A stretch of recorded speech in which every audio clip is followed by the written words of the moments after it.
Thank you, Michael. If you or someone you know is experiencing thoughts of suicide, call 988.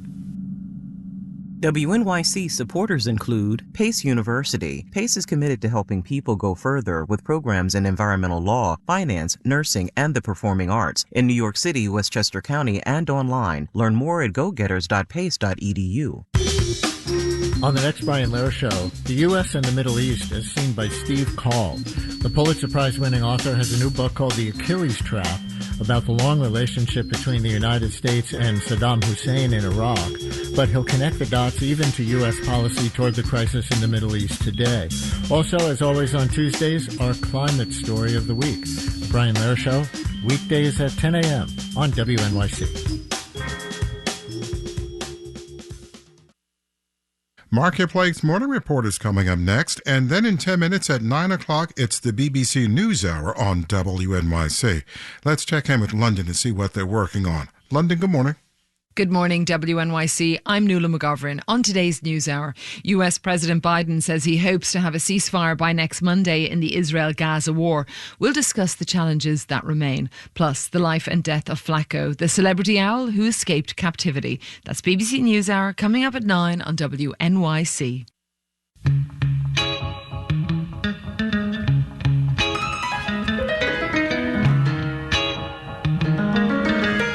We have clouds across the area this morning. It is 42 in Green Lawn on Long Island, 40 in Greenwich, Connecticut, and 42 right now with a little bit of sunshine in Greenbrook, New Jersey. In the city right now in the mid-40s, and it's cloudy. A slim chance of late afternoon showers today, partly sunny, and 58 for a high.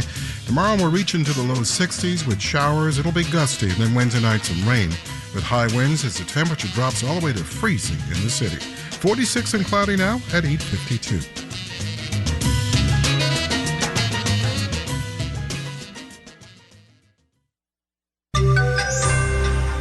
A tree grows in a news desert. Marketplace Morning Report is supported by Affinity, provider of the CRM for the private capital relationship economy. Affinity knows who has the best relationship with the right startup. Affinity.co/marketplace. And by Progressive. Progressive Commercial Insurance offers personalized rates and customizable coverages for your business vehicles. More at progressivecommercial.com.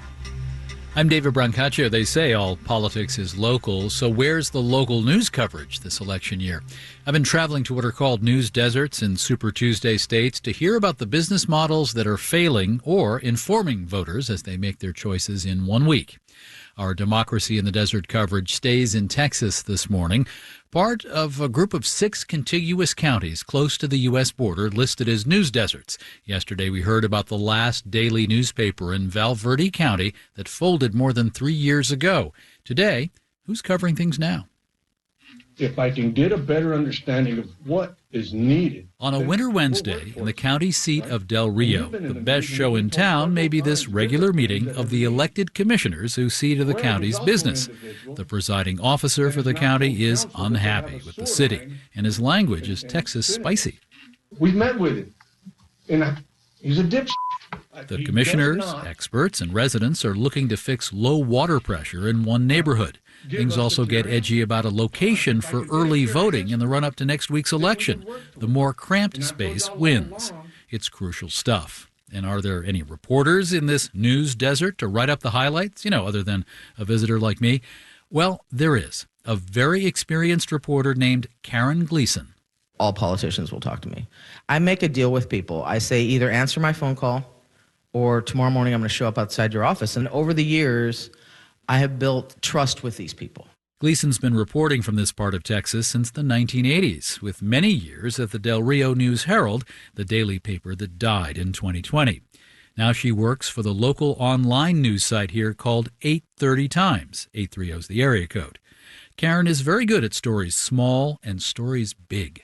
They started coming across the river just upstream of the International Bridge where it's very shallow. She's talking about 2021 when thousands of people from Haiti gathered under the border bridge here seeking asylum.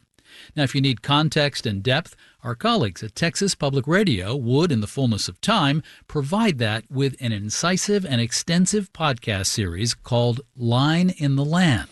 especially since the humanitarian need is so apparent and so great.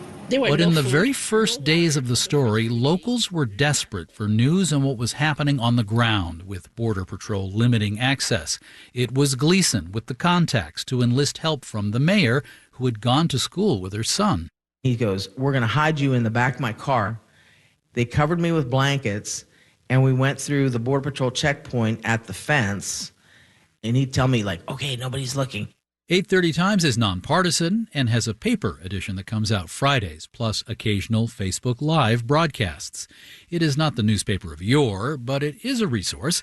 Joel Langton, 830 Times publisher, tells me it is a crock of you-know-what that media researchers call this a desert.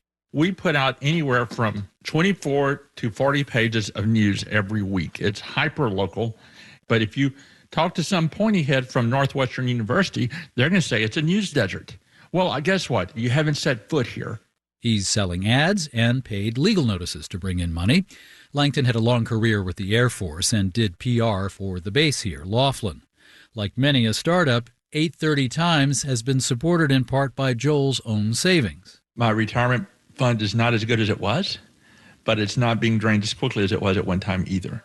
And for now, his business also depends on the family money of one of his reporters, who, let me emphasize, is not complaining. You know, I am making probably about a third of what I was making at the News Herald. I am married to a very, very wonderful man who has agreed to basically pay all my bills. Val Verde is one of 6 contiguous counties here classified as news deserts. Langton says he can count at least 6 other info sources in the region. Info, but is it news? A former border agent named Frank Lopez Jr. has a Facebook site with the handle U.S. Border Patriot, where he does stand-ups to camera, TV correspondent style, often from the border fence. People coming across he calls invaders. Is the Biden administration and Alejandro Mayorkas, the globalist. Lopez wears many hats: border patriot, former chair of the county Republican Party, and candidate for U.S. Congress next week. But as I look across the scrubland here in South Texas, it's worth noting what a desert is. You still have shrubs, you have various plants, you just don't have as lush a landscape as you did in the past. That is Penny Muse Abernathy, a professor with Northwestern University's Local News Initiative, which studies the decline of local news in America. Her group lists 204 news deserts across the U.S. and 228 counties on a watch list at high risk of losing their last news outlet. Tomorrow we'll turn to another Super Tuesday state, North Carolina, to hear what happened when one of the biggest election scandals of the modern era played out in a county without many reporters. All of our Democracy in the Desert coverage is accumulating at marketplace.org. Markets S&P futures are up slightly. NASDAQ futures are now up 0.2%. Dow futures have just turned down. Marketplace Morning Report is supported by Schwab. Schwab knows that investors want control of their financial future. That's why when it comes to wealth management, Schwab is dedicated to giving investors more choices. More at schwab.com.